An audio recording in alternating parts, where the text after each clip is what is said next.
오늘 한국 경제에 대한 대대적인 발표들이 쏟아졌습니다. 한국은행이 올해 경제 전망을 하향 조정하며 기준금리를 대폭 낮췄고 IMF는 한국 경제 성장률 전망치를 상반기에 비해 크게 낮췄습니다. 김수영 기자와 이에 대한 내용 자세히 나눠보도록 하겠습니다. 네, 김 기자, 기준금리 발표 결과부터 말씀해 주시죠. 네, 한국은행은 오늘 금융통화위원회를 열고 기준금리를 발표했습니다. 현재 연 1.5%에서 0.25%포인트 하락한 연 1.25%로 기준금리가 결정됐습니다. 이는 사상 최저치의 기준금리입니다. 한은은 2016년 6월 기준금리를 1.25%로 내린 바 있습니다. 이후 두 차례 0.25%포인트씩 올렸다가 올해 7월 0.25%포인트 내렸는데 오늘 추가 금리 인하가 진행되면서 기준금리가 2년 만에 역대 최저 수준으로 떨어진 것입니다. 오늘 금융통화위원회는 향후 성장 흐름이 기존의 전망 경로를 하회할 것으로 예상되고 수요 면에서의 물가 상승 압력이 약화된 점을 고려하여 기준금리를 0.25%포인트 인하하기로 결정하였습니다. 정부는 국내 디플레이션 위험성과 한국 경제의 악화를 지속적으로 부인하고 있지만 직접적으로 한국 경제를 지켜보고 있는 한은 입장에서 경기 둔화가 심각한 상황이라는 것을 피할 수 없었기 때문에 금리 인하를 결정한 것으로 분석됩니다. 실제로 한국은행이 발표한 자료를 보면 국제금융시장이 미중 무역 협상 관련 불확실성과 주요국 경제지표 부진 등의 영향으로 높은 변동성을 나타내고 있다고 설명했습니다. 이에 더해 국내 경제에서는 건설투자 조정과 수출, 설비투자 부진, 그리고 소비 증가세 약화로 성장세 둔화 흐름을 이어가고 있다고 분석했습니다. 네, 이렇게 국내외 경제 상황이 어느 것 하나 좋다라고 해석할 수는 없을 것 같은데 앞으로의 전망도 썩 좋지는 않겠어요. 그렇습니다. 한국은행은 세계 경제와 국제 금융시장이 보호무역주의 확산 정도와 지정학적 리스크 등에 계속해서 영향을 받을 것으로 파악했습니다. 국내 경제도 미중 무역 분쟁 지속, 국제 경제 악화 등으로 지난 7월에 성장 전망 경로를 하회할 것으로 예상했습니다. 이러한 분석으로 한은은 2.7%로 잡았던 올해 성장률 전망치를 지난 1월에 2.6%, 4월에 2.5%에 이어 7월에 2.2%로 잇따라 낮췄습니다. 이에 더해 1분기 마이너스 성장 결과로 올해 2.2% 달성조차 불분명한 상황입니다.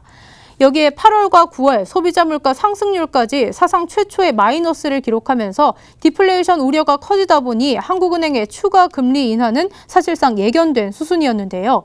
경기가 내년에도 반등세를 보일 것이라는 확신이 없는 만큼 벌써부터 내년 초쯤 금리가 연 1%까지 추가로 하락할 가능성이 있다는 전망도 나오는 상황입니다. 이 같은 전망에 대해 이주열 한은 총재는 올해 경제 악화는 대내외적 상황의 악화 때문이었다며 내년 성장률은 지금보다 나아질 것이라고 언급했습니다. 워낙 대외 여건의 악화가 거의 상당 부분 그 영향을 미쳤다고 봅니다. 그래서 성장률 둔화는 사실 비단 우리나라만의 일이 아니고 내년에는 금년보다는 성장률이 다소 높아질 것으로 예상하고 있는데 대외 여건이 내년에는 다소 개선될 것이라는 그런 전망에 기초하고 있습니다.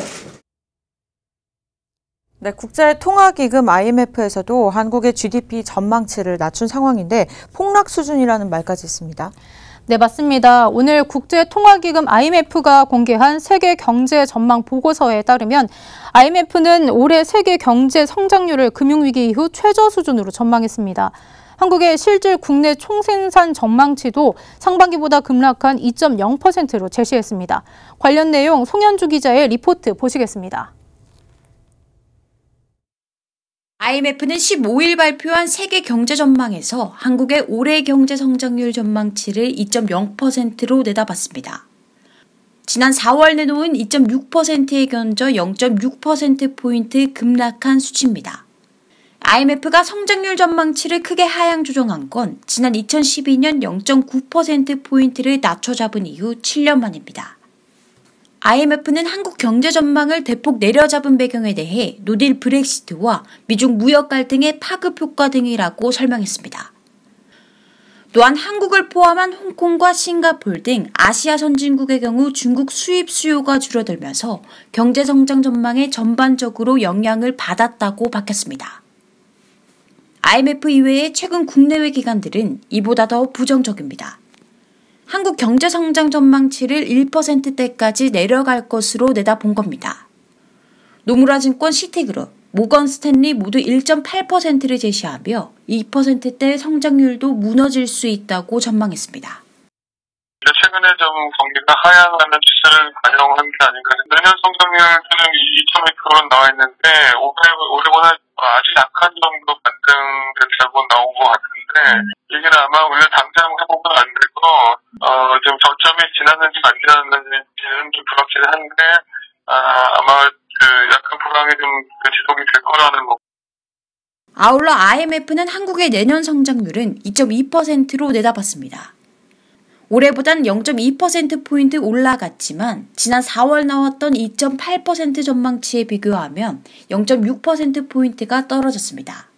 IMF는 또 내년 세계 경제 성장률 전망치 역시 3.6%에서 3.4%로 0.2%포인트 하향 조정했습니다. 박센 뉴스 송현주입니다. 국내외 모두에서 올해 한국 경제 전망을 매우 어둡게 보고 있는 것 같습니다. 기준금리의 하락, 경기 부양을 위한 답이 될 수 있을까요? 지속된 기준금리 하락이 국내 경제 부양의 키가 될 수 있을지는 의문입니다. 실질적 효과는 미비하고 시중의 유동성과 집값을 자극하는 최악의 시나리오를 유발할 수 있다는 지적 탓인데요. 실제로 지난 15일 발표된 한국경제연구원에서 발표한 보고서에 따르면 기준금리 인하가 경기 부양과 물가 안정이라는 목표를 달성하기는 매우 어렵다고 언급했습니다. 금융위기 이후에 시장 내 유동성이 넘치게 되면서 금리 경로가 원활하게 작동하지 않을 뿐더러 미중 한일 무역 갈등으로 인한 대내외 불확실성이 최고조에 달했기 때문에 통화 정책으로 이룰 수 있는 경기 부양 효과가 매우 적을 것이라는 분석입니다. 이에 대해서는 학계 전문가들도 대체로 동의하는 분위기입니다. 네, 지금까지 김수현 기자와 함께했고요. 수고하셨습니다.